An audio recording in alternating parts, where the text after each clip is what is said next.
Good afternoon, everyone.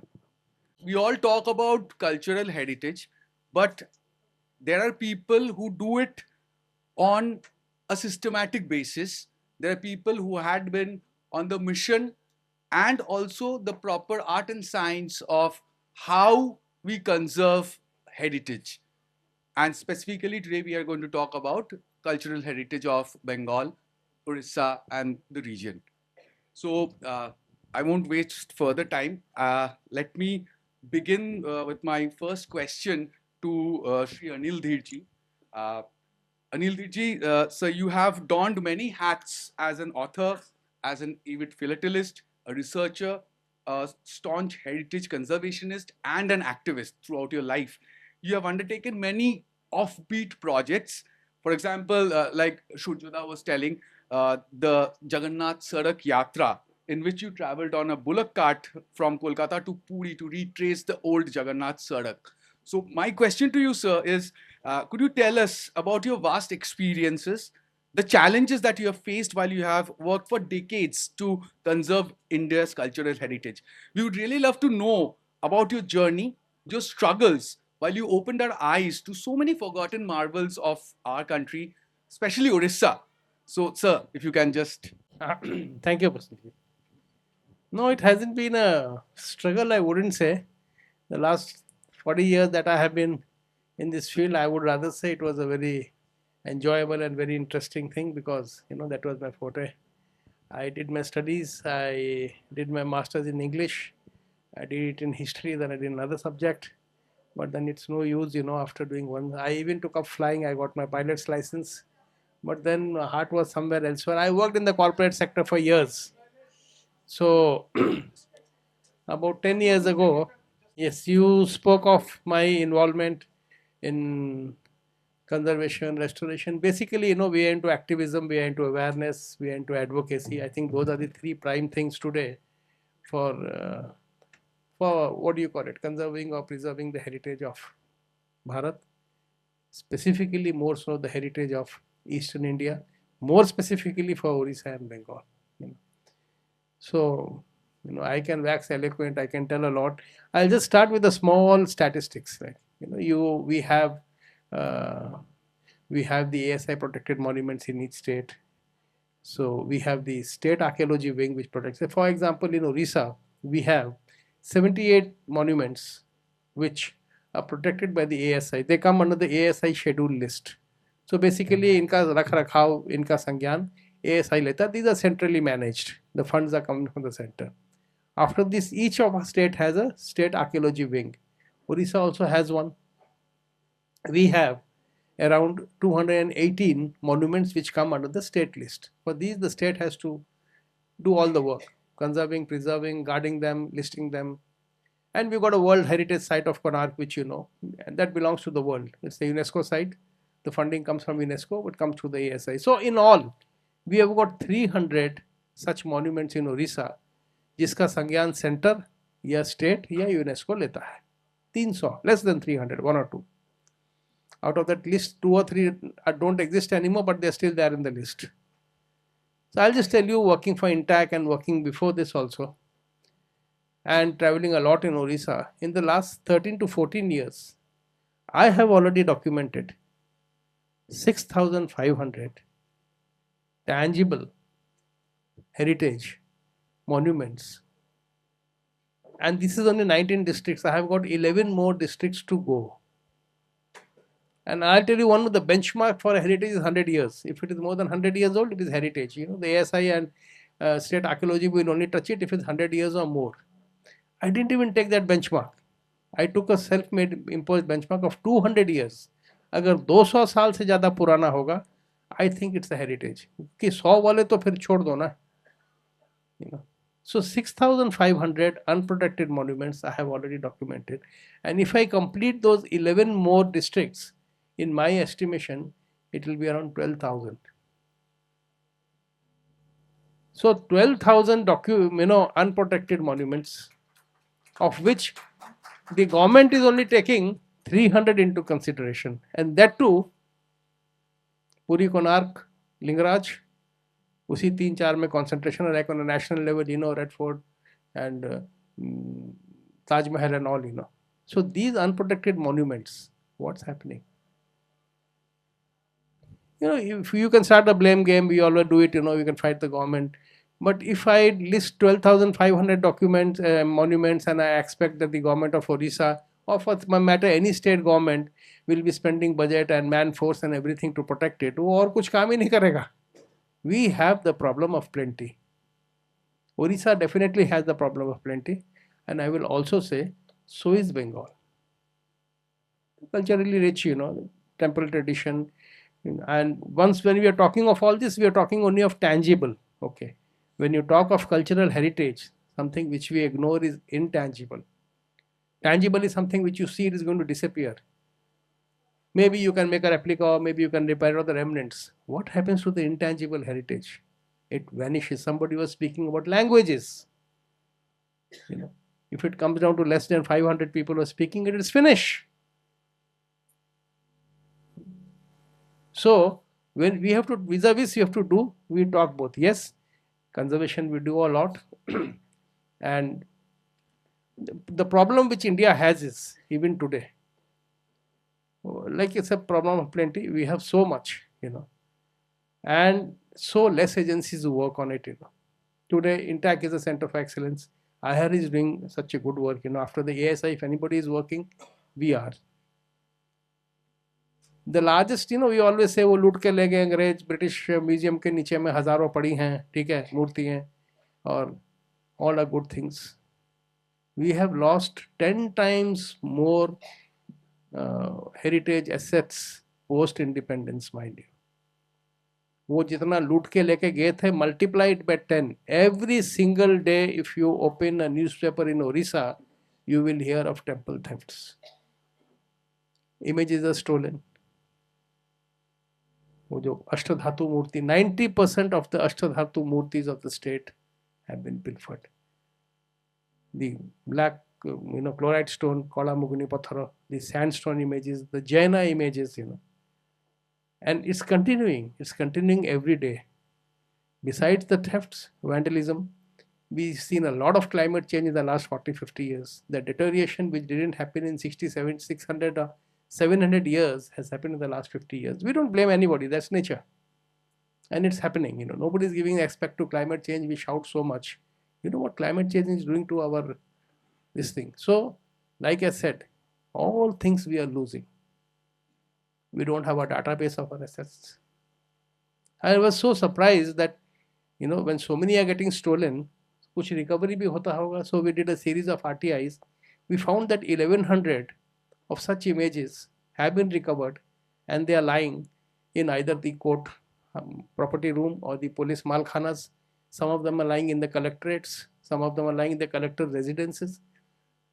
Some are with the ASI. Some are with the state archaeology in the godowns. Why? You know why? They don't know where to return it to. They didn't know where they were stolen from. So even if the police recovers it, it will rot. Why? We haven't documented it. There are no photos. Even when I used to do the rounds of these places, the villages, the police used to say कि छोटी मोटी चोरी तो गांव वाले बोलने ही नहीं आते हैं. कोई बड़ी मूर्ति चोरी हुई, they come and say, we ask them, give us a photograph, they don't have one. You heard, whenever Modi ji goes abroad, he comes back with 4 or 5 images, some rare ones. He does. America, Australia, Germany, everywhere he brought back. Do you know 90% of those images he brought back are from Tamil Nadu? Why? Because the Tamil Nadu police department had set up a heritage wing 35 years ago. They had a separate police wing which dealt only with heritage crimes and still deals.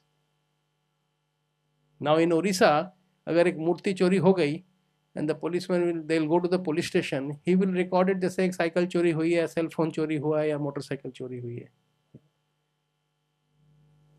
So laws of the land are very, very necessary the way things are, Yes, it's an uphill journey. Mr. Kapoor is here. I have seen even in this nascent stage, Surya ji is here.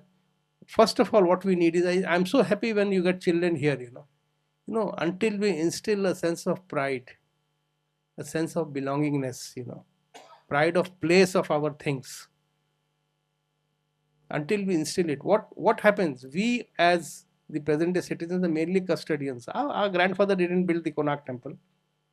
Neither the BJD party nor the Congress or somebody built. It was built by our forefathers and it was built for posterity. What are we?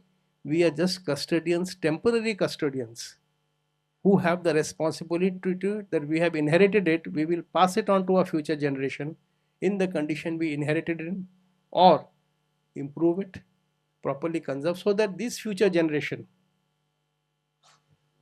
can inherit it. And I'll tell you, not only Odishan temples, the study of Indian temples has not yet been made. How could they move a single piece of 35-ton rock at the mastaka of a temple? Whatever conjunction you give is bullshit. You don't know. You made a ramp and pulled it. You make a 7-kilometer ramp. You made a spiral structure and pulled it. Can you make the temple without a lift today? 35 tons. How did we do it? We haven't even studied. We haven't even deciphered. Maybe the future generation will do it. Okay, so our role should be today to purely be as what are we doing? Puri beautification. We broke 22 mutts. Varanasi, break the temples. Parikrama ban raha hai. Hindu temple has a vernacular ecology. The temple is not within the walls. The temple is also outside the walls. The flower seller, the deep seller, the bulls roaming around, the dogs, the beggars, all are part of the temple ecology. How can you don't make a sterile parikrama where you put tiles and you put plastic trees and you put concrete benches and you have selfie points. That's not how you teach heritage to your. We were hearing our previous panelists talk about oral traditions, oral history. If it is not written, if it is not recorded, it will vanish. Forget this tangible. Odisha, once again I'll say, we were talking about 62 different tribes.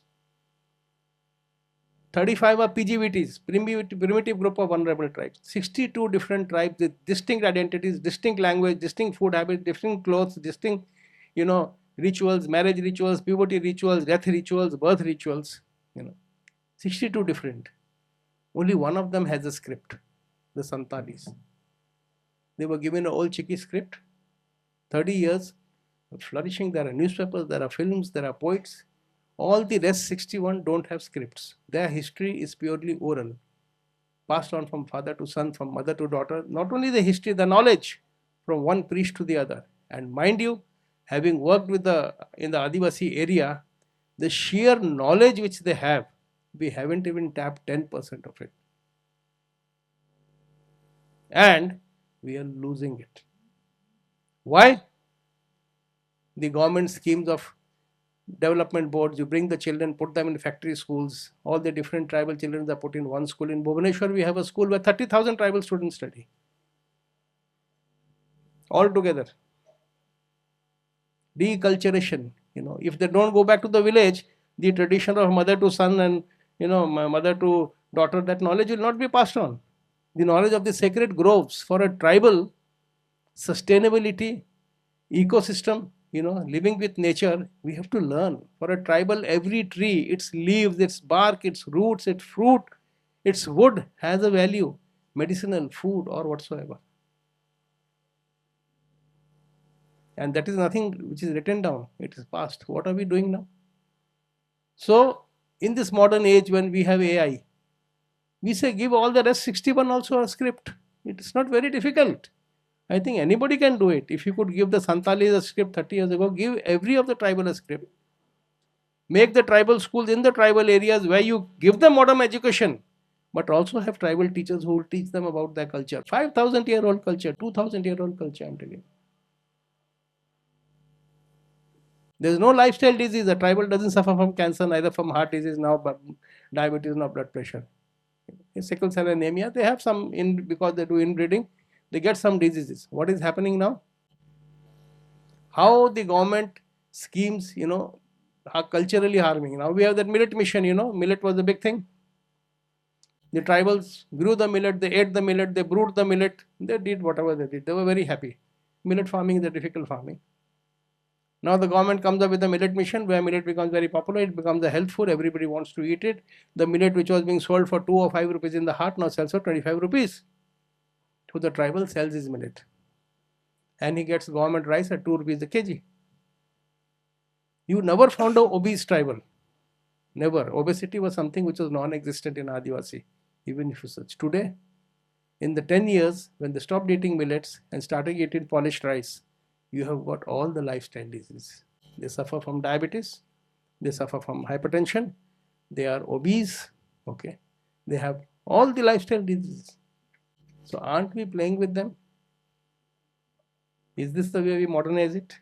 So deculturation, when we talk of just what is heritage basically? Heritage is something to be, heritage is not history. A lot of people get mixed up. Is the Nazi Holocaust is history? It's not heritage. Heritage is something, history which you will be proud of. Something very positive. I would say heritage in very short is positive history. Which is something you remember with a lot of goodness. Otherwise, anything and everything that happened is history. You can't call it. There should be a clear distinction. Yeah, the need of the day today is we need many more organizations like IHAR, like Intact, have, with the new NEP, I know we are making some inroads. Let there be a compulsory heritage club in every school. Let there be compulsory, pride of place. We are Vishwa Gurus. Just 6 months ago in question in Parliament, the Foreign Affairs Ministry said, 8,80,000 Indian students are studying abroad. You know what happened in Ukraine? 9,000 came back. When the Bangladesh crisis happened, 4,500 students came back, medical students. We are Vishwa Gurus. What the hell are 9 lakh of us students studying there? When the Ukraine crisis happened, I went and asked the students. There were 700 Oriya students. Bola, when we go there and study, the teachers are Indians. Indians paying on an average, the minimum BBA course is 30 lakhs. Paying 30 lakhs to go out, being taught by Indians and getting, where they go? You will be surprised. पहले था America Canada गए हैं. Indians are studying in Mongolia, Kyrgyzstan, Uzbekistan, Tajikistan, Bangladesh, Nepal. Damn it, we can send a bloody rover to the moon to search for water. We build the highest statue, we build the highest bridge. Can't we have institutions where we can teach? We are Vishwa Gurus. And somebody argued with me, I got the other figure also. Only 56,000 foreign students are studying in India. And most of them in forestry, aquaculture, farming, some of them in the NDA and all, basically. 8 lakh, 9 lakh बच्चे आपके, अगर हम विश्व गुरु हैं तो हमारे बच्चे वहाँ क्या कर रहे हैं? इतने तो अंग्रेज हमने बाहर नहीं भेजे थे जितने अभी हमारे. And now you will get plane loads of them being kicked out and they come back. This state of affair, until it's very important to instill a pride of place. I won't go into how many Indians are giving up the citizenship. That is something very conscientious. Instill a pride of place. Be proud to be Indians. Be proud of your country. Be proud of your heritage. Be proud of that 5,000-year-old tradition. And heritage studies in this will be very, very important. And if you want to have heritage studies, we can't afford those temple thefts. We can't afford our temples falling down. We can't afford the neglect which the government is doing. Once again, I said, let it be as big or anything it is, until we really do it, we will not be doing justice as the present day, custodians, and we will not be passing it on to a tradition. What I may have said may be in a very negative note, but these are the hard facts. A lot of good work is being done. Many will know it's a hopeless situation. All of us will be sitting here and hearing, and we wouldn't be organizing this conference, and Kapurji would not be here. We are doing a lot of good work. Much more needs to be done. I was so happy when the school children came. I would really wish that 90% of the audience are school children, and even if 10% of them get into the mind, I think a job will be done. Thank you. Thank you so much, sir. And I think really the students, some of you would definitely get inspired by what sir said. I still remember, sir, you once said that the biggest protector of our heritage is faith. So faith सबसे बड़ी बात है जो heritage को protect करता है. That is why local temple deities get protected by the villagers for years, whereas bigger temples see the idols being stolen. So moving on, I'll ask my next question to Mr. Gaur Mohan Kapoor. Uh, Sir, you have been a pioneer in the mission of conserving Bengal's cultural heritage. I would stress upon this word. Not only built heritage, but also heritage of intangible values of art, culture, even culinary heritage has been benefited through your efforts over the decades that you have worked silently, sir. So, could you please share your experiences with us about the monumental work that you have been doing absolutely silently, without buzz, but such great work that you have been doing over the years, sir? Thank you very much. After this very rousing and inspirational talk by my colleague, Mr. Anil Dhir, uh, I would just like to add that when we set up this organization INTAC in 1984, I'm incidentally neither a historian nor a archaeologist or an architect. I am a plain citizen of this country with a passion for saving the heritage of the country. And I am part of what they call an army of conscience keepers to the nation, which was what our organization was meant to be. And it was meant to save what is rightfully ours, and that is our heritage. So we are there with that mission, and I will just you can put it in the. I will just show you what we have done. I mean, of course, Anil has mentioned in much more detail what the concepts and what should be done. I will just run through what in Calcutta we have done over the years, just to give you an idea, and that there is so much more that needs to be done. So if we can have the slides. Yeah, so this was the first, you can say, attempt, as I think it was mentioned, that listing of what we have. Until we know what we have, we cannot protect it. So we started with listing of the built heritage of Calcutta, Kolkata, and the listing of the tea heritage of North Bengal. These are just some examples. We can't go into details. We have a lot of publications, but we just go into the some of the items which we have published. This is our first project in Calcutta, which we took up in 1990. And mind you, this we would not like to dwell on the history of this monument. It is not for the sake of the historical importance, but for the sake of it being a landmark of the city. And it adds to the grandeur of the city. That's all. Because a lot of times we ask these questions that this is a British monument, why are you restoring it? That is not our objective. Our objective is to preserve this as a landmark of the city. Similarly, this also is the Princep Memorial, which again is, of course, it is to commemorate the memory of someone who really worked as an Indologist, James Princep.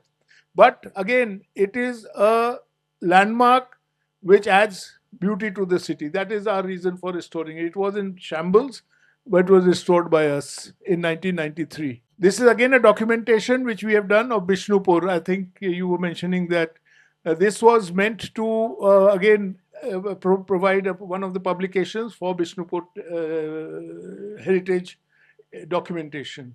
This was a project which we did in Murshidabad, and this was a project which had a very different approach to it.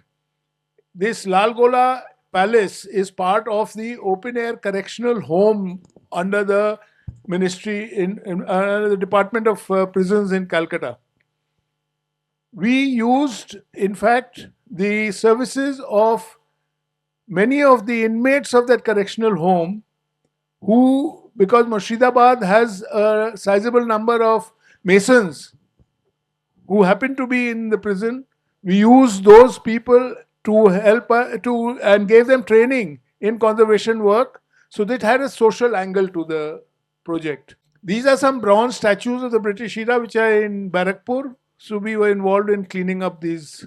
This is a very famous painting of the Last Supper in Calcutta. It's a priceless painting by a German artist called Zoffany.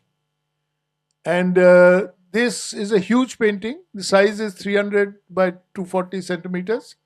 And this is a very typical project which we took up in association with the Goethe Institute, who provided us with some technical inputs. This is a temple in Itonda, and this was the condition. We took it up and this was restored, and today it is still in this condition. Is one of our earlier projects for restoration of the temples in Bengal. This, of course, is again more for the sake of, not for highlighting our association with the British, but this was a royal coat of arms in the Raj Bhavan. This is a project which we are working on, is the Acharya Bhavan, which is in memory of, which is the residence of Sir Jagdish Chandra Bose. So we are setting up a museum there. This was a Vande Mataram flag, which was designed by Sister Nivedita. And this was restored by us. And today, see, that was the condition of the flag. And now it is put back in a frame. This was a painting, again, made by Anjali Ila Menon, which was gifted by her to the Metro Rail authorities, and it was put up in Esplanade Metro Station. That was the condition. On the upper, this panel, you can see the condition was absolutely dark and dingy. After cleanup and better lighting, it today is in this condition. In the lower panel, you can see. This is a part of our restoration of her manuscripts, which were brought from Tibet by these Buddhist monks when they came, and this was in a monastery in Alubari, Darjeeling. Because of poor conditions in which it has been stored, the condition of these manuscripts was in shambles. So these were restored by us and has been now stored properly, and hopefully they will remain in this condition now. This was a major project which we did in Sirampur. Sirampur was a Danish settlement, and in fact the government of Denmark wanted to commemorate the buildings of that era which were there in Sirampur. So there we took up a project in association with the National Museum of Denmark. And today, if you ever get an opportunity, please visit Sirampur. And this, you've been there. Yeah, the restoration work has been done by us. And this, the one extreme right is the Denmark Tavern, which has been converted into a hotel now. Five rooms with a dining room, etc. And here, this is on there's the north gate, and behind that is the south gate. This is the one in the center is the south gate. This is what that before restoration, the Denmark Tavern. You can see it was a real ruin, and has been restored now, and it's functional. So we brought heritage back to life. This is another building in that campus, which was also restored. This has also become a restaurant now.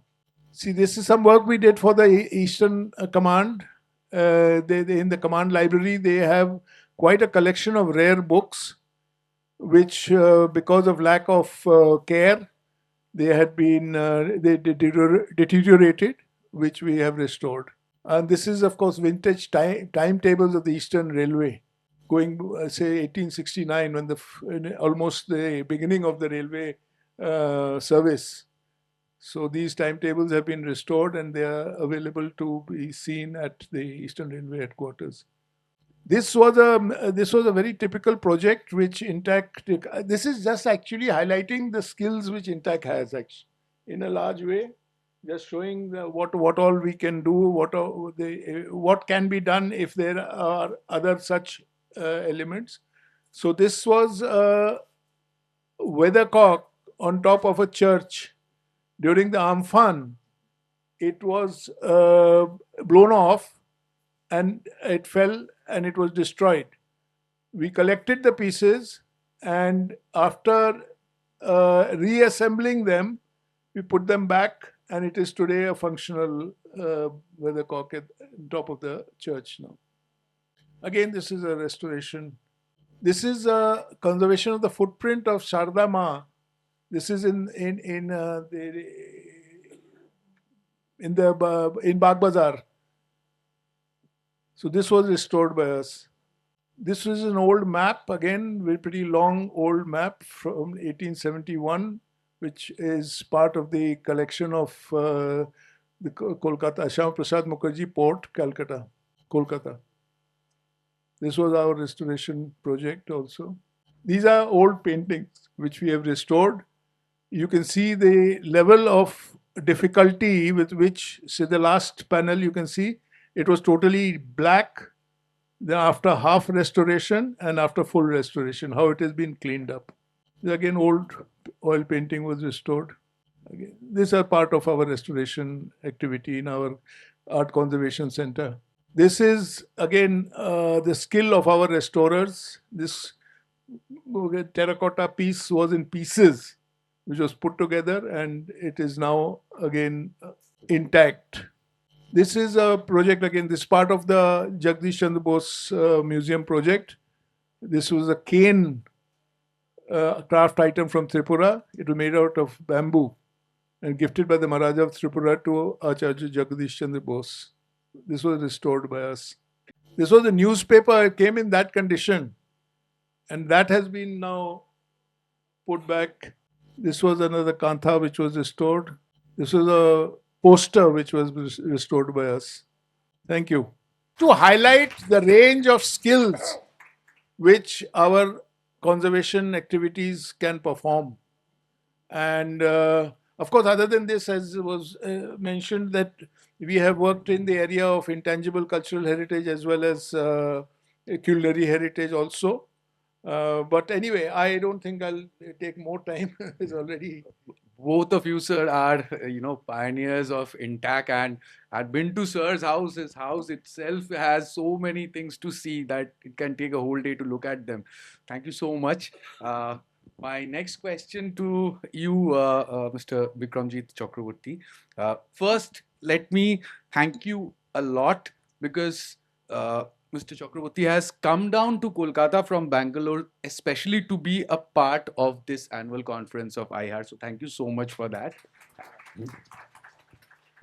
Being an educator and an expert member of the ICOMOS International Scientific Committee of Places of Religion and Ritual, PREDICO, and also the East Zone representative of ICOMOS, you have been a part of a mission to conserve heritage on a global basis.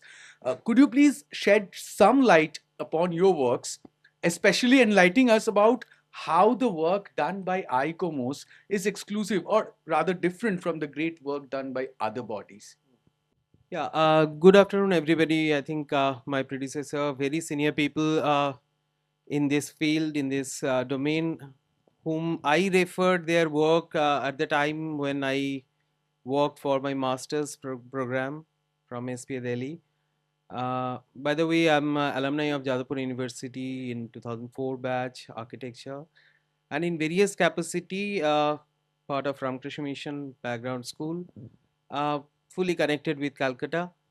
Though almost 2004 onwards, I'm outside Calcutta most of the time. Almost 18 years stayed in Delhi and now in Bangalore for almost 6 years. I'm part of this ICOMOS, reconstructed body of ICOMOS 2011-12, whole solely connected since then. And right now I'm representing East Zone as a coordinator, convener, or whatever you can say. So it's basically consolidating everybody's energy. Two of my colleagues, very senior colleagues, are sitting in audience, Indranidhi and Kamalda. Thank you for coming and joining here.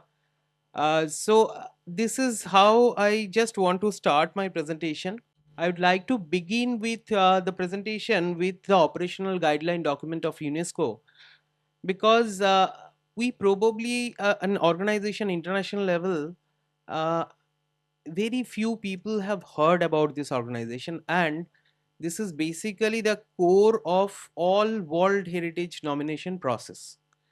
Every year, certain people, we do nomination examination in both end, at the desktop end as well as the on-site end.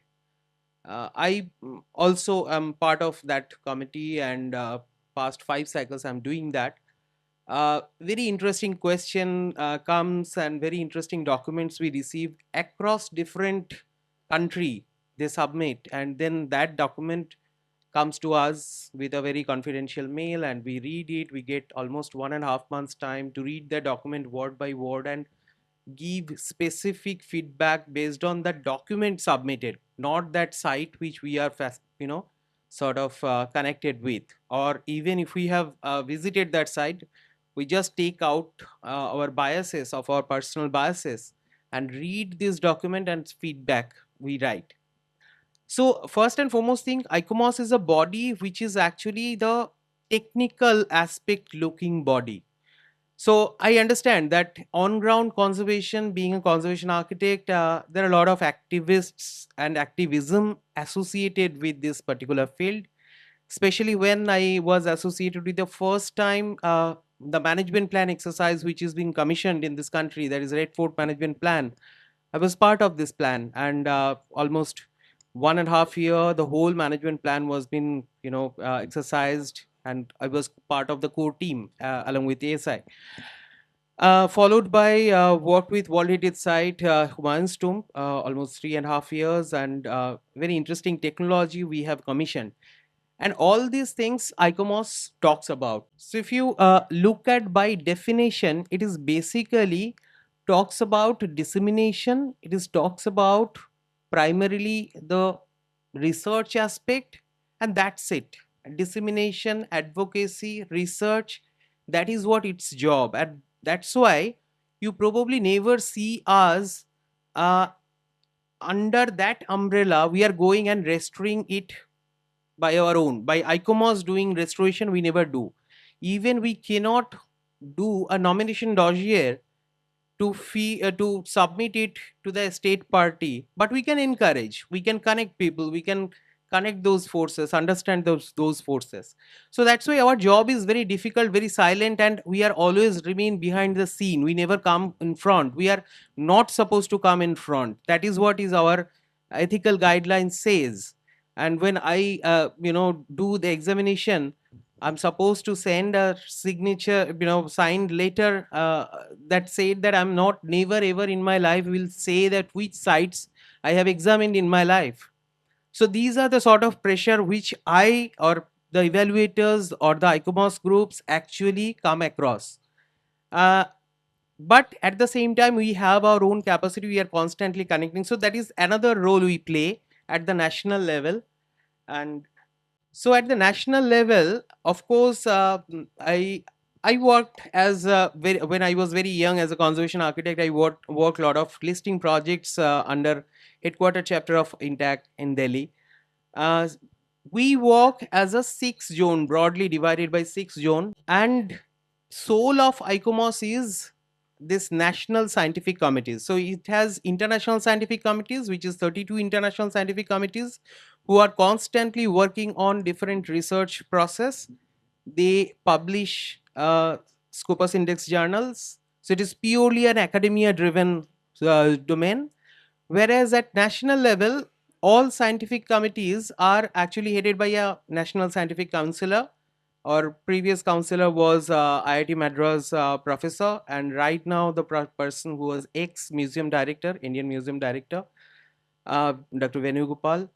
So we work in that environment, and most of us are either settled in some of the institution of either government or private, and we constantly work in our own pattern and explore own things, and time to time we come up with people and try to outreach those processes through publications.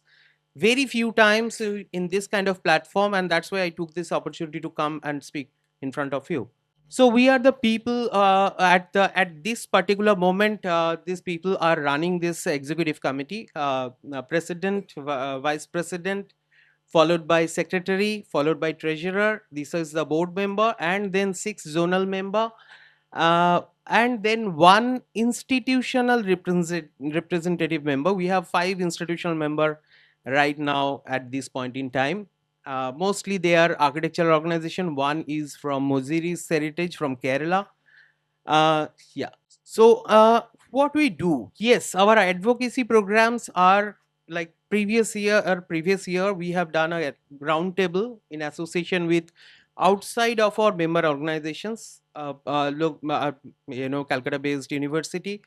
They given us support, and we conducted in their premises, and a very interesting discussion happened on the challenges on uh, heritage conservation, especially in terms of management plan on Bishnupur, because right now everybody is talking about that Bishnupur since 90s it is part of a tentative list, and we are not able to push it further because who will prepare the dossier, and dossier making procedure is a Herculean task, and there is no such body right now coming forward, and it is a lot of money also because all this data collection procedure are very tedious, and these are all real challenge because we may romanticize with heritage, but when we go and start working, get our hands dirty, it is very tough, it is very tough. And we had a very fascinating collaborative lecture with Jadavpur University in recent past, and one of the major thesis exploration on Bishnupur was discussed. So, after taking up the charge 2 years back, one of the major role which I am working upon right now, that is how to connect different bodies at the ground level and zonal level. Probably east zone is kind of moderating that, and further it is getting connected to the higher level body, which is further connected with the international organization.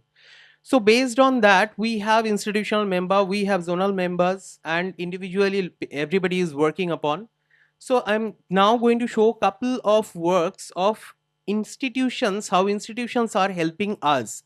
And well, fine, I'm probably everywhere I'm working as a catalyst. That's how this presentation may be showing. But I am always taking out from this whole paradigm, and I say that this is what ICOMOS is doing, this is what I am not doing, this is ICOMOS doing, institution doing, people are doing, country is doing, it is not me doing. We have this kind of capacity and we have developed this. So some of the tie-up we are trying to constantly doing with government of West Bengal, and we have 6 different states in this eastern zone. We want that every state, if we can get party with the government, with the state government, because state government has lot of interesting stake on the heritage, which sir was talking about. So many heritage are there which is unlisted, unprotected, nobody care, and 3,500 plus monument, and ASI is already overworked, and we cannot just constantly blame that okay fine ASI. No, we have to take our own charge by our own, and we have to connect the bodies, and that connection building procedure is the key, which at least at ICOMOS level we are constantly discussing, and that may not need lot of funds, it's need just willingness to come together and shake hands and work together. Some of the work I will. So it's very interesting project which is not in this eastern zone, and one of my or one of our key challenge, that drawing making is a very tedious exercise in heritage conservation, and we are always reluctant to do that because it needs a specific expertise, skill, and all these things. And as I was one of the sort of capacity I have developed while I was associated with Aga Khan Foundation and doing restoration of Humayun's tomb, laser scanning being done for the first time in this country in 2008 to 2010. Later on, various other institute, various other organizations are being influenced, and I personally also in several institutions today, they are now taken up, and lot of scanners are in market right now. Even CBI also doing lot of scanning.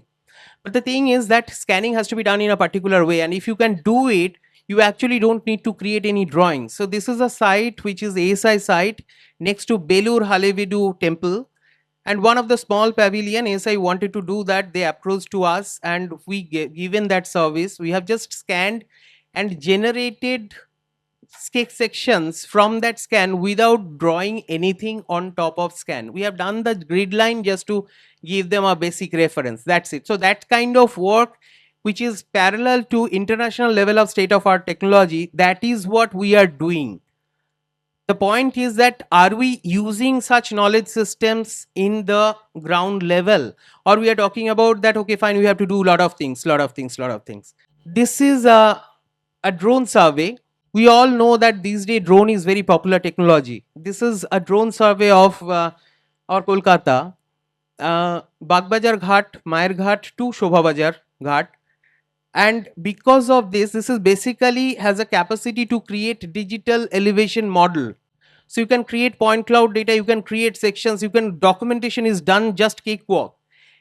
Now the point is, if you now come back to that previous small chart where I said that how institution can actually help us. Now here the institution where I'm part of it, that is Bangalore, they have dedicatedly slotted 2 hired semesters to conduct such research project in the studio when we are running the studio. And in that capacity, we have conducted this at a study in Calcutta, and we have produced this data, and this data is enormous data for all of us. Of course, ICOMOS India has supported it. One of our very senior member, Mukul Agarwal, has connected with a specific department of police, and we got the permission. We actually did it under guidance of Calcutta Police. I'm really thankful to that. So this is a fascinating data set is ready for now. Any of the organization, if they wants to use, they can write to ICOMOS India or write to the institution, and they can get it.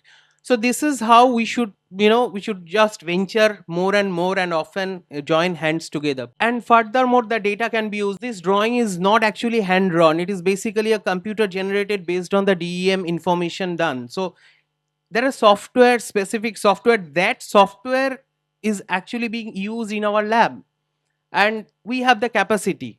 Now, because of such state of art entities, it needs a lot of funding. And who will fund us? Nobody. The institutions, its own fund being used to create such things. And they have joined hands with ICOMOS India as a capacity of institutional partner and working for East Zone.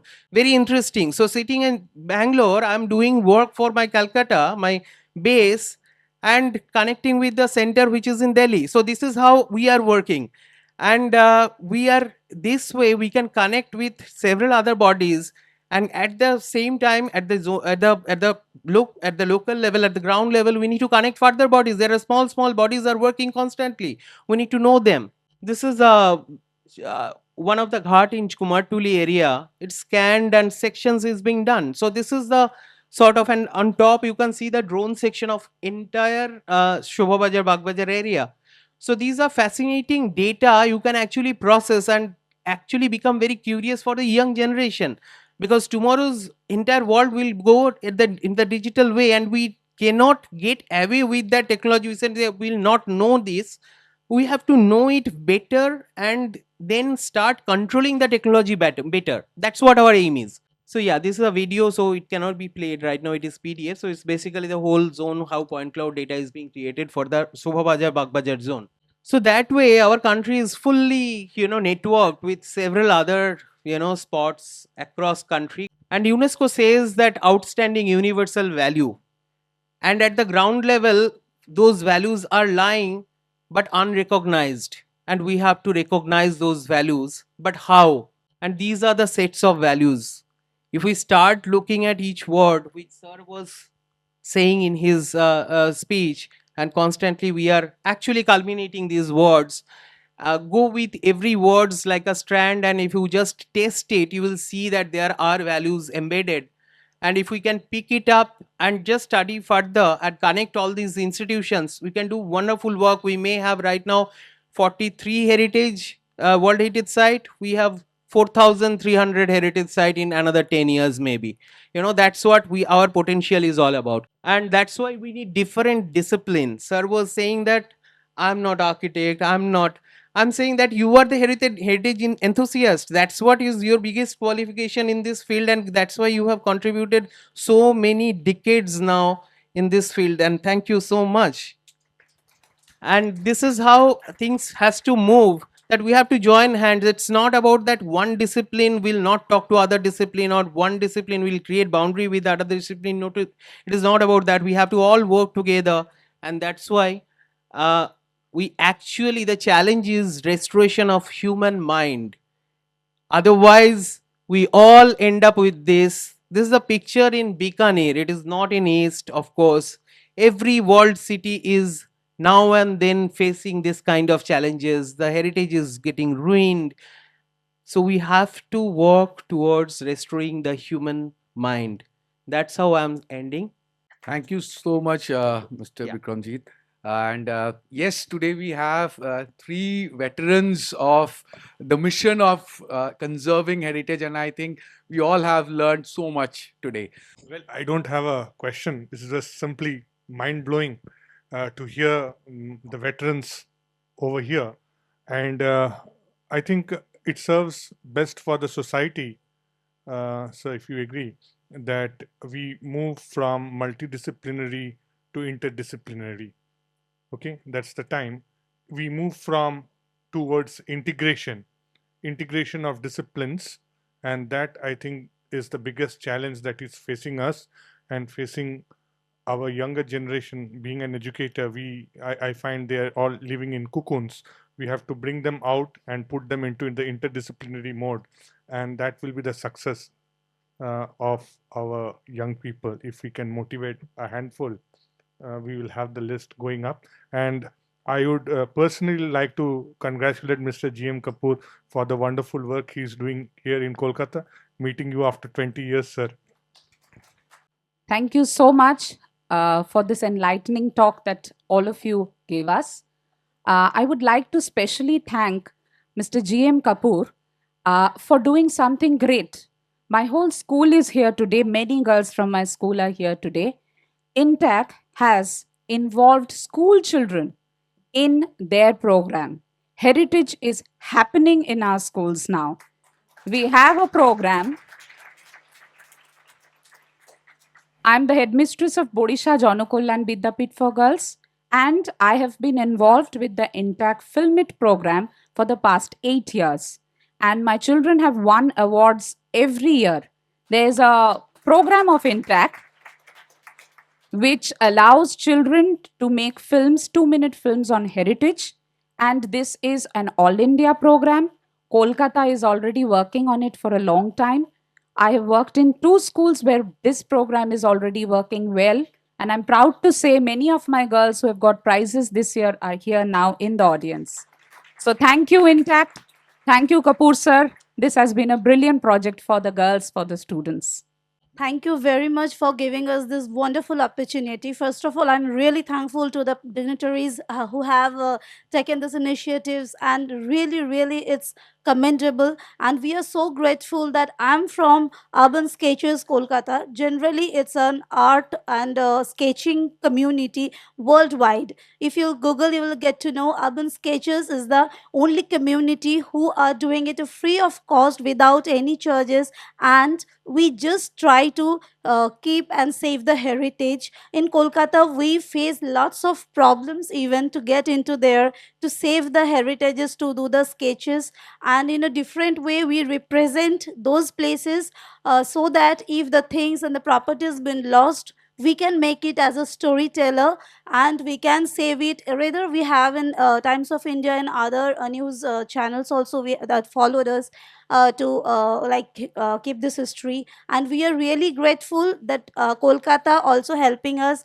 even from other UNESCO. Some people are also there who know us very well. But I really thankful that I got an opportunity to give you a proposal to join us, and all the dignitaries, people who are here. I just want you to just welcome us. Here we do not have any other requirement just apart from doing sketches and save the heritage. I just want to take one another minute that we all know that our cities are living museums and filled with architectural wonders and cultural treasures. Through on location sketching, we become storytellers presenting the past for the future. Urban sketching is also about the community. We sketch together, learn from each other, and inspire the world with the visual journals. In this digital age, where everything is instant, sketching reminds us to slow down, observe, and truly connect with our surroundings. So I'd just request, sir, you thank you so much, and everyone, you please. You can find us on Facebook, in Instagram, Urban Sketches Kolkata, and try to join us. Call us. We are always available on the weekend to just visit your place and give you a very nice essence with the storytelling throughout the sketches, just with the pen and the brushes. Thank you so much, sir.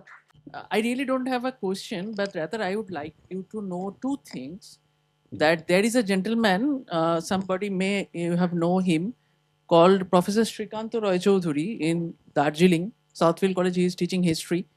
He and me have single-handedly, we have restored a library which is 130 years old. It's called Kashishwari Library, established by Maharaja Ripendra Narayan. It was NNBH Hall, and it was just in ruined. And 8 years before, we just discovered that in a room. And right now, without any help, sort of, it's that you are talking about, like preserving heritage by own, by individual effort. So we have restored it. They have a collection of 15,000 books, and oldest one from paintings and books from 1893. One thing. And second thing, sir is here from Katwa College. I would like to draw his attention that there was a person called Nirod Bandhu Sarnal. I don't know whether you have heard of him. He was the longest serving curator of Borendra Research Society. During the time of partition, he was forced to come to Navadip. He was then assistant principal in Vidyasagar College and retired from Katwa College. So he restored all the monuments and things during his time and catalogued it without given any credit, and he lost his life here in 1963-67. But his efforts are now being published by us. So he was a forgotten man, a forgotten museum man during the time of Rakhal Das, and he died here without any recognition. But without his work, our whole history of Barendra and that time of Bengal would have been lost without his effort. So we need to look around these figures, apart from academic parts. Thank you. So since you talked about like your involvement with the Jagannath Sadak project, so a question from there. So we keep hearing a lot of theories about the mysterious disappearance of Sri Chaitanya Mahaprabhu. So in any of your restoration projects, did you come up with anything around this, like any excavations or anything that you discovered which relates to this? We found many things. We discovered many things. But the real remarkable things we discovered were the Gaudiya, the Chaitanya Mothos. With clockwork regularity, every 30 kilometers there used to be a mutt, because they should travel. And they were called Sadabrata Mothos. In these mutts, they were given free food, either cooked or uncooked. They could stay overnight. The Jagannath Sadak was not a very hospitable place. It was a coastal road. There were 8 major rivers on the way, which were in spate for 3-4 months every year. There were wild animals, So there were practically initial years there were no roads. But with clockwork, like 1 day's walk pe, ek mutt hota tha, of the Gaudiya Vaishnavites. And it was so easy to date them. The mutt building can change, the temple can change, but the samadhis, if you give an average one samadhi 40 years, if there are 10 samadhis, this is 400-year-old. The samadhis are then not desecrated, they are kept as they are. Okay. Very, very interesting. There was a lot of similarities, but each mutt was unique in its own way. The granaries which were there, they had those small goshalas, and how most of the pilgrims during that time, they were purely riding on the strength of, you couldn't carry food grains. The journey was made in 4 or 5 ways. Mostly it was walking. Secondly, by bullock carts. Third, the richer people used to go by palanquins, or they had the stongas. The rajas and all would go by elephants and horses and all that. But it was mainly the people who trudged this 520-kilometer by road. The earliest account is 500 years old. When they walked. The earliest map is 1790, the deep map of this thing. A very rich road, But yes, now that you say, and about Chaitanya Mahaprabhu's disappearance, he had become a very big factor in the temple. He deserved it, I don't say. So there is also one school of thought which says that he didn't disappear, he was done away by the Pandas. You can't say that. There's also a big belief, And then the story that, So when the Nabokalebar was installed, so was there was a rumor, I don't know whether that's a rumor or reality. So some remains were discovered from one of the Koili there's a pillars small of garden Puri below temple, beneath. yeah. So I think that was then, this is now. So touching any of these things or telling anything, if you really come to think of it, I'll just give you 2 points and end it. Everybody here would say that Odisha is the land of Jagannath. Normally believed, Aradhya Devta hai. You will be surprised. I told you 6,500 temples I have documented. Do you know what is the percentage of Jagannath temples in Orissa? Only 4%. 54% temples are Shiva temples. Odisha is not a land of Jagannath. It is a land of Shiva. 54% temples are Shiva temples. There are only 4% Jagannath temples, and if you include the solo image of Jagannath, the Dadi Bhavan they call it. Some temples have the lone image, not the Trinity, then maybe another percent. So it's a Shaivite place, followed by Sakta. Vaishnavism was very late. Okay. What happens is, it became a royal god. After the Puri Maharaja, made that big temple, and there used to be Rath Yatra, there used to be a lot of pomp and ceremony and glamour. The other Rajas wanted to replicate it. So they opened Jagannath temples, very nice. It's a tribal god. The origin of Jagannath is a real true Sanatani concept. it relates to Char It's Dham a as well. totem. Even today when I work with the tribes, they worship just a block of stone or a tree stump. They call it Maheshwari, Stambeshwari, Khambeshwari, No eyes, no hand, no feet, which Jagannath has it. So origins are tribal, origins are very deep rooted. Okay. And lot of myths about Jagannath. If you ask me honestly, we have not even studied 10% of the culture of the Jagannath. We haven't. There are many reasons. Foreigners are not allowed inside the temple. Access to the documents are not there. Many of the palm leaf manuscripts. The Odisha State Museum has 32,000 palm leaf manuscripts. 32,000. We were working on the manuscript mission during Intact. We restored so many of them, and so many were destroyed. It's all right. When I did the Jagannath Sadak, I realized what Jagannath means, not only to Orias, to the Bengalis. What a big binding force it was. I realized how, when we were walking, nothing, we started from here, then till Puri, we don't know, we didn't have to spend anything. The villagers would fight among themselves. वो बोलता था हमारे गांव में रहेंगे, वो बोलता था हमारे गांव में रहेंगे, हमको आधा आधा करके रहना पड़ता था. Even food for our bullocks. What Jagannath means to rural Orissa, to rural Bengal is something which has to be experienced. Imagine that journey they used to make, stopping in all the mothos on the way. Everybody had mothos, not only the Gaudiya, the Chaitanya followers, there were many other mothos also. The Sikhs had mothos, even the Guru Nanak, who had not visited. I was telling, every person, everybody, Chaitanya Mahaprabhu, Guru Nanak, Kabir, Namdev, everybody, any big person. There were 186 mutts in Puri. Everybody who wanted to Puri, went to Puri, wanted to leave his mark there and take away. Can you imagine? People used to walk from Lahore. The Sikh Aarti, the basic Sikh Aarti, was composed in Puri. And you know what they did? They broke 22 mutts, Beautification drive. Raised it to the ground, including the 700-year-old MR Mutt and the Raghunandan library, which is, I think, cultural genocide of even the Nazis had not done this. 22 mutts in and around the temple, which had associational significance with the temple. The glory of the Puri mutts is, what? The Raja had assigned something or the other. कोई दवाई देता था, कोई तुलसी देता था, कोई फूल देता था, किसी का साल में एक दफ़ा रिचुअल किसी का डेली होता था, कोई चामर सेवा करता था. All the mutts had association significance. You finished the mutt culture.